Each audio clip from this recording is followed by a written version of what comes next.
Hey everyone, welcome again to another broadcast. Have another special guest. I have a good brother. I've been knowing him for a while now in the city of Fort Worth. The good brother Quinton Phillips is today's guest. If you see from the thumbnail today, he's on the board for the Fort Worth ISD. So it's a good brother. So I'm not going to take too much time. We're going to jump right into this, guys. Quinn, how you doing today? Man, I am all over the place, but I'm fantastic, Blake, man. I'm all right. Hey, hey, I know it. I know you've been busy. You know, you have a lot of irons in the fire right now, a lot of things Yeah. going on. So we're gonna get ahead and get started, man. Go ahead and um let the people know a little bit about your background, man. If you know, people probably already know you, but just in case for the people in YouTube land and social Yep. media land that may or may not know about you, give them a little background about yourself. Indeed, man. So my name is Quinton Phillips, and everyone calls me Q. So of course, if you meet me out there, please feel free. I'm not offended by that at all. And I'm from born and raised Fort Worth, Texas, specifically on the east side, specifically in Stop Six. And now I'm able to represent my people on this side of town on the Fort Worth ISD Board of Education. I'm currently the trustee for District 3. We have single member districts in Fort Worth ISD. District 3 is the one that I'm elected to represent, and I'm back up for re-election now. A little bit more about me is that I'm one of the co-founders and the executive director of Community Frontline. It's a nonprofit organization I began with my brothers, and it really is to give back to our people and make sure we're uplifting Fort Worth as a whole, and even more specifically the East Side. As well as I teach in the Department of Criminology and Criminal Justice at Texas Christian University, TCU, amongst some other things. But that's kind of me in a nutshell, I guess, on some of the resume stuff. Man, good stuff. Let me ask you this, Q. You know, right now you sit on the board. Uh, Yeah. what what what was that spark, that motivation that brought you into being an educator, or even thinking about even being on the board? And Yeah, man. I tell you, as far as running for the board, I was blessed enough to have two family members that had made it to the board of trustees before the ISD. That was someone I consider my mother, Christine Moss, who helped raise me. Christine Chadwick Moss, we have a school named after her in Fort Worth, and she was on the board for 29 years. And so I got to grow up sitting at her feet, man, getting to see the activation that she had in our community as far as fighting to make sure that we had quality education. And then also my brother, Dr. Cinto Ramos Jr. I've been knowing Cinto, man, since I was literally 16 years old. And when he ran for the school board the first time, I was able to help with his campaign, and it was inspirational. Getting to be out there and telling people that we had a new way of doing things, and we had someone young that wanted to bring ideas to the boardroom, and that really wanted to make sure that particularly black and brown children were taken care of in our city. That was invigorating, man. So seeing them too, and knowing that I can be a part of that world in some way, man, getting the blessing from my mama to come into it, it was a no-brainer for me, man. I knew I wanted to serve my people in some capacity, but I didn't want to just run for an office for the sake of running for an office, just getting a name. It had to be somewhere where I was actually going to be able to make a difference and use my gifts, talents, and skill sets. School board fit perfectly for that because education has been my life, and so it just all rolled up in a perfect mix and storm, man. And I'm grateful that I've been able to represent our folks for this first term. yeah, and I want to say this, man. This might be a little off topic. That's what I love about uh the organization Community Frontline, man, because it's it's an organization with people from the city of Fort Worth. It's not like people from outside of the city, which is nothing wrong with that. But it's an Mm-hmm. organization, people from Fort Worth, from actually majority of the black part of Fort Worth, Yeah. and and the men in that organization is actually trying to do things to empower and betterment the city and the community of Fort Worth. That's, I know that's off topic, but that's what I Not at love all. about Community Frontline. Like y'all all in y'all lane doing different things, but it all worked together for the empowerment of our people and our community in Fort Worth. Oh, I just wanted to throw Right. that out there just for the people that may or may not even know about that. But that's what I love about that. And with you, man, I guess let's jump into this thing, man. Like right now, currently you sitting on the board. Yes, sir. And I know a lot of things. It's a lot of hot topics nationwide, but that's stick to locally. Like your own personal views. Like, how do you feel about uh culturally educating? Like Fort Worth is a very it's not one sided, like it's majority black, majority white, majority Hispanic. It's kind of split evenly, kind of sort of. If I'm, you correct me if I'm wrong. I looked at the Yeah. numbers, kind of split it kind of equally all across the board. So how do you feel like when it come down to the teaching being diverse and culturally educating the kids in the ISD, the Fort Worth ISD? What are your thoughts on that? I know it's a lot of Yeah. it's a hot topic right now. Yeah, man. And so I tell you this, when just like you hitting about the numbers, the thing is what we're realizing nationally is by 2043, and what we're already seeing happen in Terry County, in particular in Fort Worth, is that people of color are no longer a minority. We're still tagged with that title of minority, but when you understand people of color as a whole, we're no longer the minority, we're the majority now. Even when you bring that into the school, when you bring that to the school system, in Fort Worth ISD, we have 89% kids of color within our district, 7% of those being Latino, right? And so what we had to do is that we had to figure out as a board at the top as leadership, because you can always point the finger at the bottom of what this teacher doing, that principal, and these admin. You got to start at the top with your leadership and have an authentic conversation about who is it that we're serving, and we finally have figured it out and have the proper language. 89% kids of color, over 80 something percent of those economically disadvantaged. That's our client base now. That is who we're serving. So we cannot continue to have a system do the exact same things that we've been doing for years on the end, expecting for the results to be different when those demographics have shifted dramatically over the course of the past few decades. And so now, as a board, as a collective, we're beginning to understand that. And with that understanding, it doesn't mean you do anything to the detriment of our white kids, because we have a responsibility to make sure, literally, that all kids that's in the middle of that mission statement are served well, have an equitable education, have access to the things they need in order to be great ambassadors of the city, to be who they're going to be in this world. So you don't rob Peter to pay Paul. You don't take from one to give to the other in that sense of like you're at the detriment of somebody. But when Hmm. you do understand who your client base is, you do understand what those struggles are. When you're looking at academic data and you're seeing brown kids, black kids at the bottom of those lists, black kids at the bottom all the time, whether reading, math, whatever, the science, whatever you want to bring it out, we're at the bottom of those things. What are we going to do to shift how we're teaching them? Because we know they're capable. It ain't the student, it's adults. So with adults in charge, we have to shift what that looks like. That's what we begin to have that conversation about. We begin to streamline things. We have a new leader in place, and Dr. Hannah Ramsey, who's our new superintendent. She has that lens of understanding who it is that we're serving. We have a board in place that's been able to take partisanship out of the boardroom. School boards are not supposed to be partisan. They ain't Republican and Democrat. You're nonpartisan. So yes, you may be a Republican by voting pattern. You may subscribe to a Republican Party. You Democrat, same thing. You come in that room, it's about what's the betterment of students. Because Republicans are sending their kids to school, Democrats sending their kids to school, independents, and then the people that don't vote and everything else. So we begin to have those conversations, and I feel like we're establishing the board culture finally. But that's the understanding. That's going to help us to attack the way we need to in order to get these numbers to rise in the direction that our people demand that we see.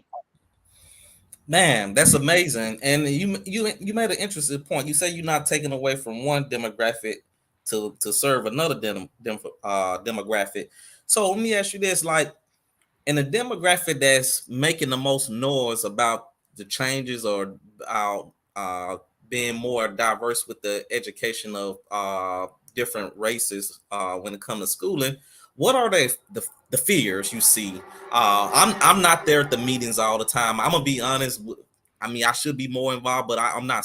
I'm lost in the sauce. So, what are those fears you seeing out there that come about, or the things you hear that some that are based in fear, but that is not true? Absolutely, man. That's a great question, and there's two ways to look at that. There's a fear from one subsection of our population that the more that we are getting into ethnocentric studies, the more we're doing African Africana studies, Latino Mexican American studies, the more we're diving into those things. the more that we're painting a picture as if white people are evil, all white people are looking to some category, they're all slave owners. Like, there's a fear that there's going to be this newfound vision of who white people are, or we're going to vilify a certain group in some way. And that is not founded at all. And that's never the intention. And that's not even what should be happening. The only thing that should be happening is an accurate portrayal of history that are given to our young people so they can make the best decisions based on them actually having accurate information for them to be able to go on. We want to make them smarter about what the real things is, not making up history, not slanting history to anybody's particular side, but what is actual history going to teach us? So there's a fear there that the more that we dive into those type of things, the more you hear words like diversity, equity, and inclusion, that somehow you're excluding someone else or you're vilifying someone else. That is not the way that works. The other side of that is you also have a community that's saying we aren't being taught who we are. We're learning the history we've always learned from the same books and the same programs we've always learned it from. And yeah, you give us a few along the way. You'll teach us about Martin Luther King's "I Have a Dream." You'll teach us about Rosa Parks at the back of the bus, or whatever the case. But it's only those few that we're willing to pick and choose and say, well, here's the complete and utter story of history. And there's people that are fearful that our children aren't being educated on what is actual history and what their history looks like. Or they're not being educated on the fact that their people also made a dramatic contribution to the fabric of this country. So you have fears in both of those camps happening. What it takes from leadership like us is to make sure that we're staying where we're supposed to stay and actually educating them.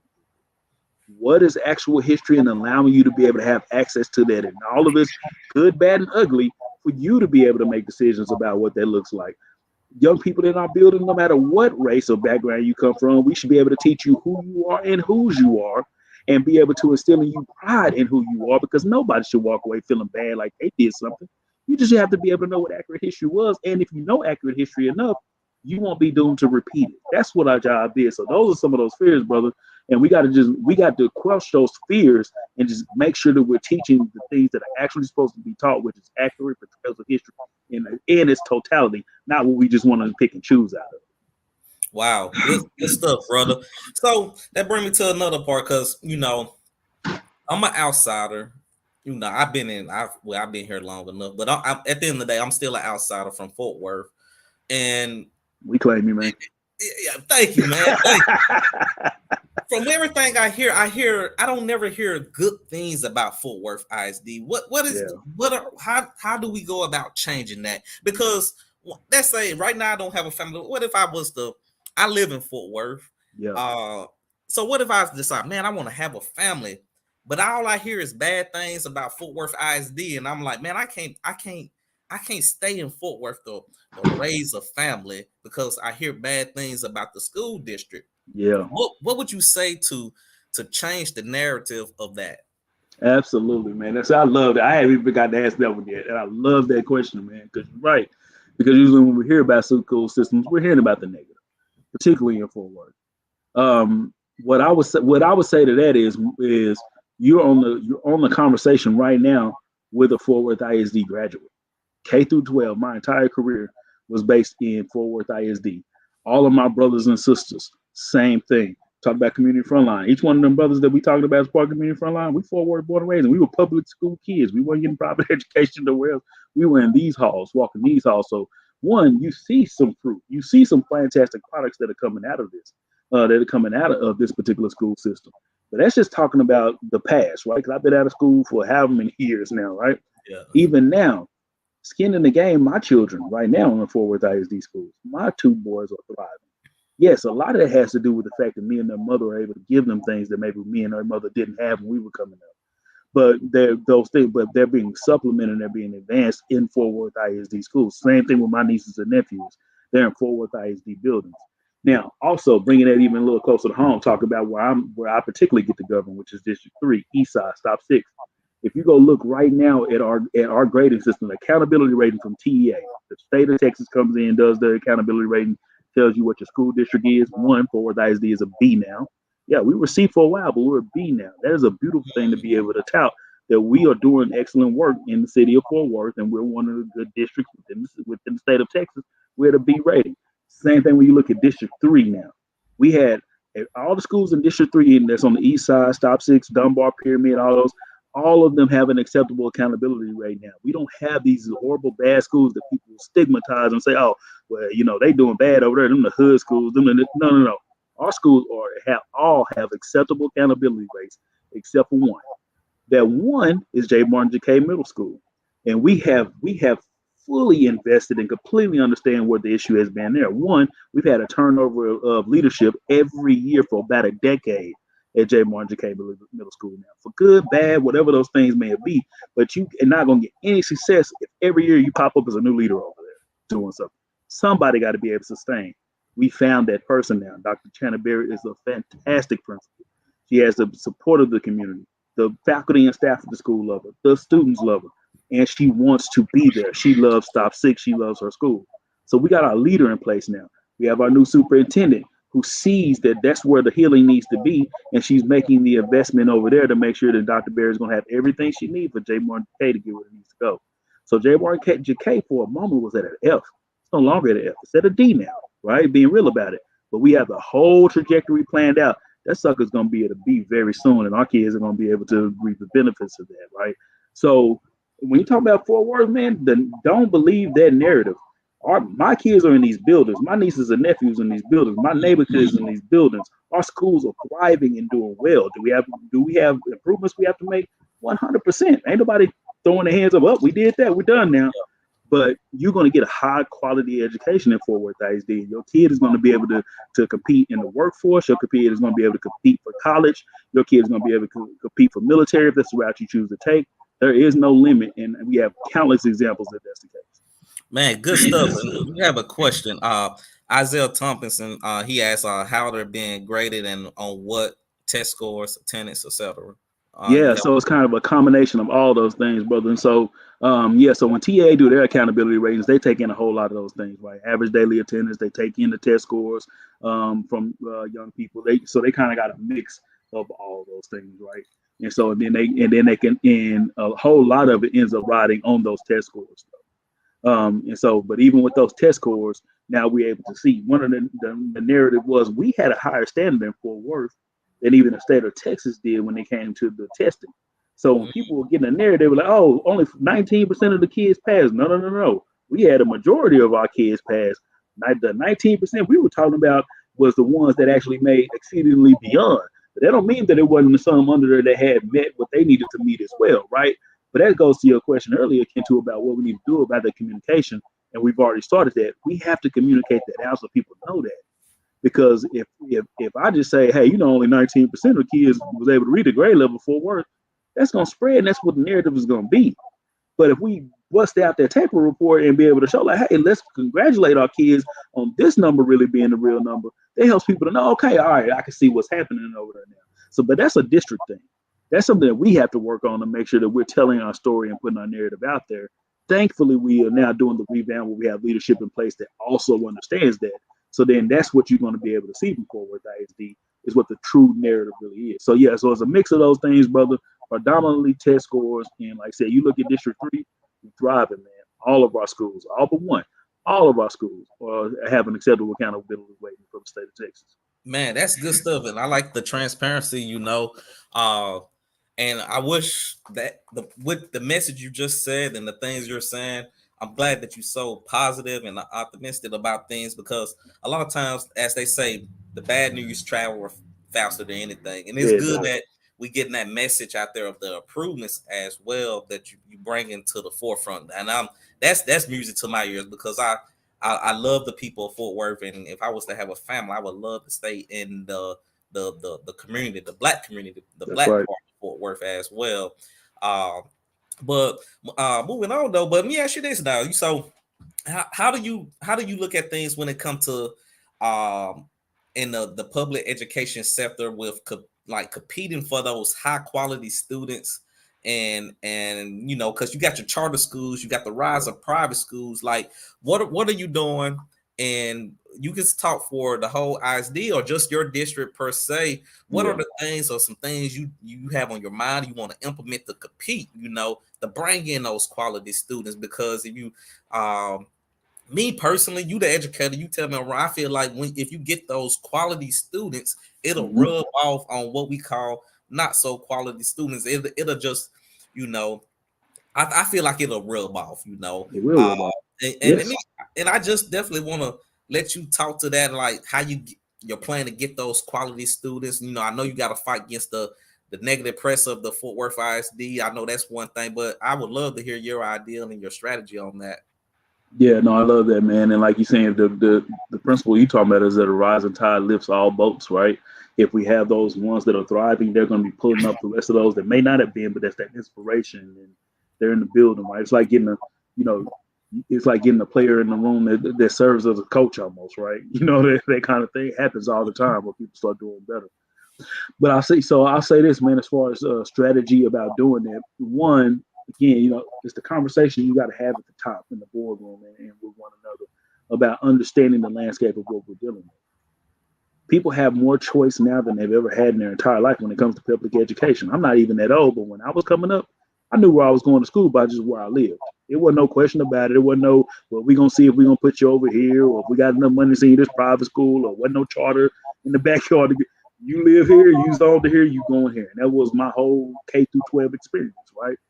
And so nowadays, that's no longer the case for people. People have choice. They can go to a charter, whether it's around the corner from them or whether it's on the other side of town, they can do it. If people have more means, there's more private options than they've ever had before. Homeschooling is prevalent now more than it was when I was coming up. So it's all these now the fact that people have choice. It's not about the ISD and public education in the traditional sense getting mad all of a sudden like people taking it away from us. What it really means is that you understand the game now, so that means you better be fighting to give people what they need because you're not the monopoly. And for a while, traditional public education was the monopoly for a while. Yeah, a few people with means, they can go take their kids to a private school, but everybody else was going to get funneled into these public schools, right? So that's not the case anymore.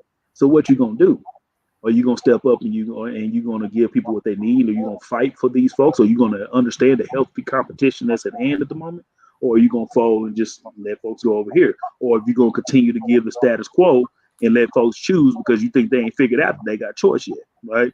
So those conversations have began to happen. And what I can say is from the folks that I'm working with, and particularly folks in the boardroom that I'm having these conversations with, we girded up and ready to fight. And right, and when we say girded up and ready to fight, that's not talking about to the detriment of putting down some other school. Hey, if there's a charter school that they doing good work, then fantastic for them. But the thing is, the parent needs to be able to make a choice. And if the charter school has come in and they got a bright, shining new building, if they got the monitors and the iPads, if they got then what choice are you going to make? I want to give my child that opportunity over there. So what it behooves us to do within the school district is to make sure that we're giving our students the best they possibly can have as well. Do they have access to the latest technology? Do they have buildings that they want to go in every day and not feel like they're walking into some place they don't want to be? Right? Do we have proper customer service when it comes to front office staff, things like that, to where it's an inviting environment for people to want to be there? Do we have teachers that show that they care for these young people as a holistic human being, not just simply somebody sitting in a seat and they just got to educate whoever that is, right? And so we've taken a look at those things, and so we're grateful that the bond ended up passing. It was a slim margin, but the bond ended up passing. At least that part of the bond did, to where now we can do the elementary replacement campuses. We're going to be able to do revamps and upgrades to these elementary schools. We're going to be able to do brand new middle schools. Right? We got a brand new J. Martin J. K. middle school that's going to come, particularly in District 3 to the east side. Right? And so now we can make these investments in, because when parents are making decisions, they don't have to say, oh, run down, dilapidate, or the same school I was in the whole time, I ain't seen no improvement in it. They can say, no, okay, that's a brand new. They giving y'all something good. I want my kid to be a part of that. I want my kid to be in that school, right? And as me as a parent, I feel welcome when I come in that school, and they want my input, and they want me to know what's going on with my child. So that's the strategy, man, is just understanding it's choice out there now. So are you going to bolster yourself to be a good choice for people to make? Because if you don't, they're going to choose otherwise, and you're going to get what you get. And speaking to, being that great choice for parents to pick for their kids to go to school at, let's talk about curriculum. What are your thoughts on curriculum? In our age range, I'm almost 40, and I know going to school, it was like you do this thing and you go to college, and the theory was you go to college, you guaranteed to get a decent job, which we know that's not the case anymore. Right. So what are your plans, or what are your vision for preparing, getting the students prepared for the future? Because we all know college education may not guarantee that job to stimulate their pockets to come back and reinvest in the community of Fort Worth. So what's your plans and your vision for curriculum? So I tell you, man, that's a fantastic question, brother, and you hitting the nail on the head, because I'm telling you right now, flat out, man. I That's the reason I went to college, so I wouldn't have to do manual labor, man. That's why I went. Ain't no game about it. Yeah. I hadn't had nobody. My family went to college, nothing. But I was like, man, I'm looking around. I'm seeing the people who wear suits to work. I'm seeing the people that drive some certain cars. I'm seeing some, I'm like, okay, they went to college. Shoot, I think I'm gonna go to college because I don't want to have to do manual labor, right? And it's not that there's anything wrong with manual labor, because don't get it twisted. We can't survive without it. Without those brothers and sisters that out there putting in their work, ain't no comfy existence for me sitting in the office or putting on a suit or none of that. So we got to pay our honors. We got to make sure we treat them with the humanity and give them their love and respect, because they are pillars of our community, right? But I knew that that's not for me. I was like, man, if this college really is going to be a leg up for me to be able to kind of get that corporate world, that business world, whatever it was, even though now I threw all of that out the window, right? But at the time, that's exactly what I was doing it for, man. Yeah. So, but now with us being a little older, being a little wiser, peeping game a little better, we do see every student ain't in that same pipeline to where college is the end all be all, right? And so, with that being the case, that's why our schools of choice come into play before with ISD, man, is that we have fantastic programs all over the district. We got to get it out there for people to know, much like you said earlier.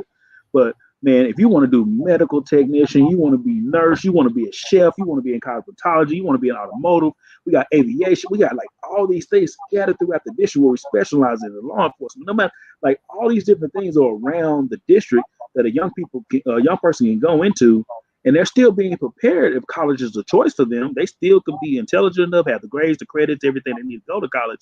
But even if they don't want to, they're getting certifications, they're getting real-time experience to where when they graduate, they can go directly into the career field that they've been utilizing the whole time. You're doing auto mechanics, you're doing an auto mechanic technician program at Dunbar High School. You walk out of there, you ready to go into a mechanic shop immediately. You know what I mean? Like, and they need to be able to know that they have that option. But it's not like we groomed you only to go be an auto mechanic now. You can say, okay, cool, I'm groomed to be there, but I still want to go to college. Do that. And when you come out, you can either work for an auto mechanic or you can open up your own shop. Same thing with entrepreneur. What we've been doing is with Community Frontline, in partnership with Eastern Hills High School. We have entrepreneur incubator that we're working on with them. So we got some young students at Eastern Hill. They already have businesses up and running. We've been coming in and helping them. Okay, what does your business plan look like? What are your profit margins looking like? Who's your audience? Who are you trying to cater to? How many hours a week do you have to work? How much do you have to set aside for a budget? These things that our young people really going to have to learn, because a lot of times we got a good product. Oh yeah, I know I do hair and I do hair well, but I don't know how to turn it into a business. Well, let's figure out how to turn that into a business for you, right? And so, so those are the things we start talking about curriculum along the way, is that we have to make sure that all those options are available for our young people. Early college, high school, you want to already start working on your college degree while you're in high school, we have those paths. You want trade, we have those paths. You're trying to go to Stanford, Harvard, we have the paths and AP path, for you to be able to travel those as well. All those things are encompassed, but what we have to do as a school district is make sure that every parent, every community member know these paths are available. Your young person just gets to make the decision, and we got them, right? And we can plug them in and let them go. So, yeah. Wow, man, that's amazing, because I think we don't hear that enough. Just not just 4 or 5 states, just school districts, period, man. We don't focus on we always hear like, man, the schools don't focus on the trades enough, because people are just not giving people jobs with just a college degree or just a regular bachelor degree anymore, unless you like specialize in something. So it is refreshing to hear that, like, man, in the Fort Worth ISD, particularly in your district, you have a mindset that, hey, let's focus on the kids that want to be more specialized with a trade, with a skill. You got a lot of entrepreneurs now, and auto mechanics, plumbers, people that we need those people, and Yeah. they pay well. They pay really And they good. pay really well, man. And like you said, I can have all the college degrees in the world. My toilet break down today. I ain't calling somebody else with a college degree. I need a plumber over here. Somebody who actually has practiced plumbing. They're gonna come know what they're doing, and I'm gonna pay them for that, man. And so they don't make them beneath me nothing. Yeah, I need you. So here's the bread, please. You know what I mean? So yeah, we gotta equip folks for that too, because someone that is the life they want for themselves, and we gotta prepare them to be able to have that, right? So yeah, absolutely. Exactly. So what are some of the biggest challenges you see coming up for Fort Worth ISD, or just in your particular district? What challenges you see coming on in the horizon? Yeah, man. So I would say what we really focus in on now, it really is about the academics, and I'll say that for me particularly, right? So like I said, being one term on the school board, come in as drinking from a fire hose, right? You trying to figure out everything, like what is this system? Who does what? How does all this maneuver? What is my role? What am I supposed to be doing? Oh, am I overstepping? Am I not supposed to be doing that? Right? Just this is you drinking from the fire hose the whole time trying to figure it out. Now that I've been able to have this first term, if I'm honored and if I'm lucky enough and the folks decide to allow me to do another term, right? Now I got that experience and that wisdom to be able to go in and say, okay, cool, we've set a great foundation for what we're doing. Now we get to have intense focus on the things that we're supposed to have. Man, when we talk, you gotta think about it, brother. My first term, man, we had COVID pandemic, man, where we was having to pivot all over the place. Are we doing masks? Are we not doing masks? Who's vaccinated? Who's not vaccinated? Can we open schools? Can we not open schools? We had school safety things come around. We had a cyber attack in Fort Worth ISD where we're talking about all the computers, all these things. Like so many things were coming along the way that you have to pivot, you have to move, right? You have to try to figure these things out, and you have to lead with integrity, grace, communication. You got to do these things. So it's like really trying to figure all these things out. And in the midst of that, we had a superintendent who was retiring. We had to bring on a new superintendent who's gonna be leading this thing. Like it was so many changes. But the beautiful thing is like now we're at this point where stability is at hand if we can get back in here and get to work the way we're supposed to. We have a board that actually governs with one another. It don't mean we agree with everything that everyone says across the board, right? But we lead with civility. We actually have discourse. We discuss through those things, right? And we really try to look at what's going to be best for all students within the district. We have hired a superintendent now who has intense focus on what the academics needs to look like and has an actual plan for getting us to where we need to go. We're gonna have to support this. We're gonna have to support her and allow her to be able to do those things. So the challenge really is, man, is like, can we get past this section right here, solidify what this board is going to be, because we haven't had the same board yet. I mean, it's only been a little while. You think Yep. about it, my brother Cinto, man, he resigned last year. We got Dr. Camille Rodriguez in. Brother Bridges has come on now. That was an unfortunate demise of our sister Daphne Brookins, who passed away, right? And so that was a special election where he had to come in. Roxanne Martinez came in the middle of this thing.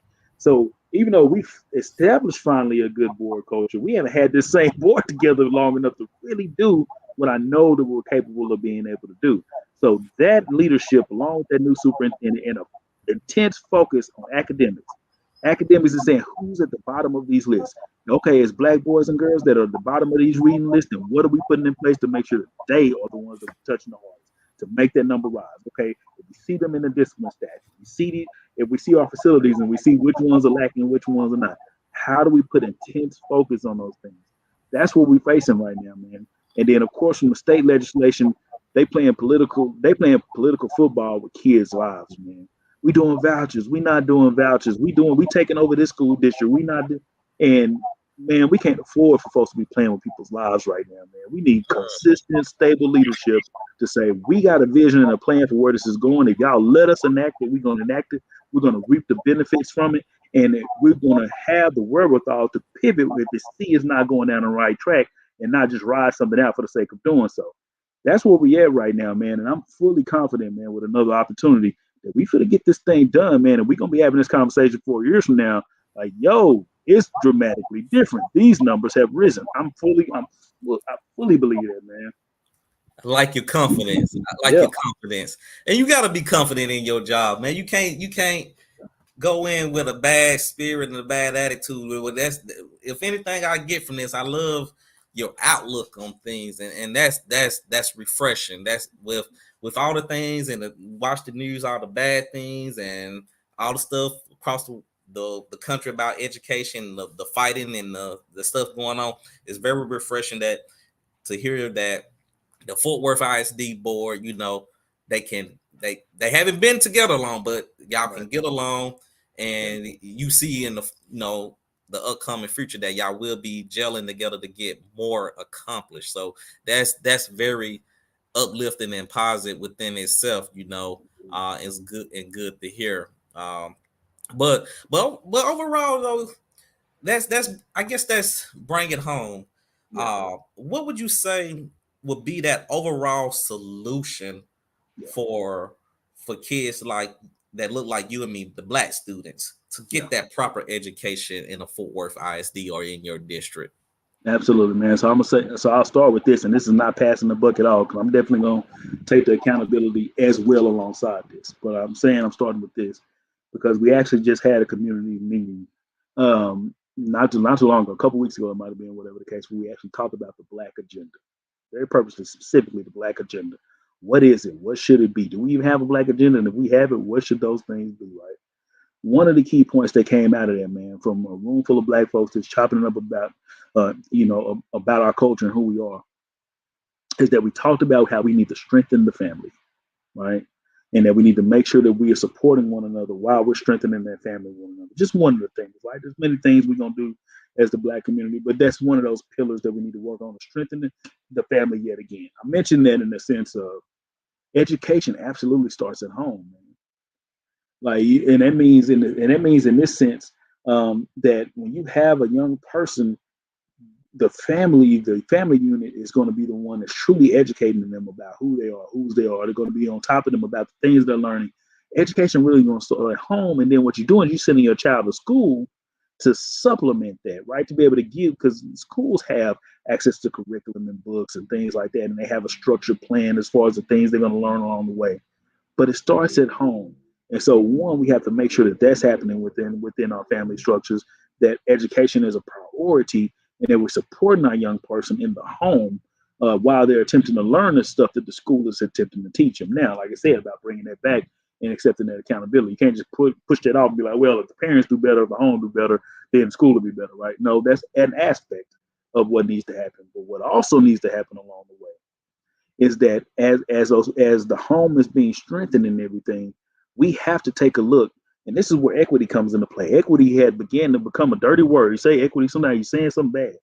All we talking about when we talk about equity is who needs the most should be getting the most. And if we get academic numbers back and it says, okay, it's Black people that seem to not be reading on the grade level more than their brown counterparts, more than their white counterparts.